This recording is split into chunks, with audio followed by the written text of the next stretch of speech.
ආයි කොහොමද ඔයාලට? ඉතින් මම අද කතා කරන්නේ ඉංග්‍රීසි ඉගෙන ගන්න ආසාවෙන් ඉන්න ඕගොල්ලෝ මුහුණ දෙන ලොකුම ලොකු ගැටලුවක් ගැන. ඉතින් දැන් මේ වීඩියෝ එක බලනවා ඇති ඉංග්‍රීසි කෝස් කරපු අය නැත්නම් ඉංග්‍රීසි කැම්ප් වලට ගියපු අය නැත්නම් ඉස්කෝලේ යන දුවදරුවන් පවා මේ වීඩියෝ එක බලනවා ඇති. මෙතනදී අපි මේ ඉංග්‍රීසි ඉගෙන ගත්ත විදිහ පොඩි වැරද්දක් තියෙනවා. මම කියන්නේ මේ ග්‍රැමර් ගැන නෙමෙයි. ඉංග්‍රීසි ඉගෙන ගත්ත ඒ විදිහ පොඩි වැරද්දක් තියෙනවා. ඕගොල්ලෝ හොඳට මතක් කරගන්න අපි සිංහල ඉගෙන ගත්ත විදිය, අපි සිංහල කතා කරන්න ඉගෙන ගත්ත විදිය. ඒ පිළිවෙලටද අපි මේ ඉංග්‍රීසි කතා කරන්න ඉගෙන ගන්න හදන්නේ.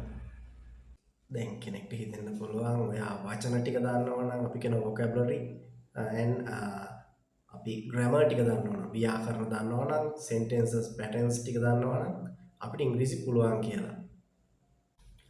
ඔයා ඉතින් ව්‍යාකරණයි වචනයි දෙකම දැනගත්ත තරක් නෑ. ඒකෙන් හදන වාක්‍ය ටික ඔයා පාවිච්චි කරන්නේ නැත්නම් ඉංග්‍රීසි එක්ක ඔයාගේ ගැවසීමක් තියෙන්න ඕන. ආශ්‍රයක් තියෙන්න ඕන.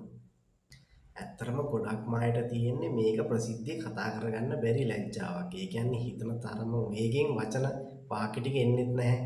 ඒ වගේම ගොඩක්ම තියෙන ලොකුම දේ තමයි ලැජ්ජාවේ යමම ලැජ්ජාවේ මෙතනදී කියන එක.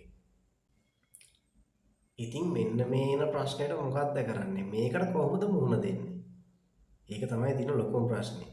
ඉතින් ඒකට මුහුණ දෙන්න විදිය ගැන කියන පොඩි ටිප්ස් ටිකක් මගේ ළඟ තියෙනවා. ඒක මම ප්‍රායෝගිකව පුද්ගලිකව පුරුදු වෙච්ච දෙයක්. ඉතින් ඒක මම ඔයගලන්ට අනිවාර්යෙන් කියලා දෙනවා.